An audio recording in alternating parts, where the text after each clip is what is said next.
Hello বন্ধুরা, স্নিগ্ধার ব্লগে তোমাদের স্বাগত। আমার আজকের রেসিপি কাঁকরোলের চপ। এই কাঁকরোলের চপ বানানোর জন্য আমি কচি কাঁকরোল নিয়েছি 4টে। ভালো করে ধুয়ে এর বোটাগুলোকে ছাড়িয়ে মাঝখান থেকে কেটে নিয়েছি। ভেতরের যে সিডসগুলো আছে, ইনার সিড, সেগুলোকে আমি স্পুনের সাহায্যে আলাদা করে তুলে একটা পাত্রে রেখেছি। প্রত্যেকটা থেকে এটা করতে হবে।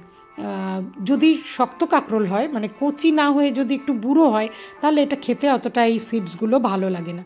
তাই কচি কাঁকরোলের সিডসটা বেশি সুস্বাদু হয়। এবারে আমি একটু উষ্ণ গরম জলের মধ্যে 1 চামচ লবণ দিয়ে কাঁকরোলগুলোকে ভিজিয়ে ঢাকা দিয়ে রেখে দিয়েছি। সিডসগুলো নিয়ে নিয়েছি মিক্সার জারে। তার সাথে 1 চামচ তিল, 1 চামচ বাদাম, 1 চামচ সর্ষে, হলুদ, লঙ্কা, নুন, চিনি আর দিয়েছি 1 চামচ পোস্ত। এই জিনিসটা বাটা হয়ে গেলে এটাই আমি পুর হিসেবে ব্যবহার করব। এক্ষেত্রে তোমরা চাইলে চিংড়ি মাছের পুর দিতে পারো, শুটকি মাছের পুর দিয়েও করতে পারো, নানানভাবে করা যায়। আমি নিরামিষ চপই বানিয়েছিলাম, খেতে খুব ভালো লাগে। এই পুরটাকে ভরা হয়ে গেলে এবার এটাকে সিল করতে হবে। তার জন্য নিয়েছি 1 চামচ চালের গুঁড়ো আর 1 চামচ আটা। এটা ভালো করে জল দিয়ে গুলে, আটার বদলে তোমরা ময়দা বা কর্নফ্লাওয়ারও ব্যবহার করতে পারো।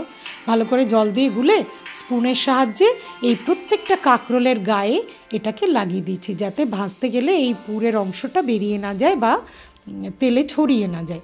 তাই সিল করে এটাকে এবার তেলে ভাজবো। প্রত্যেক কটা হয়ে গেছে, দেখো সুন্দর করে একটু ধৈর্য ধরে সিল করতে হবে।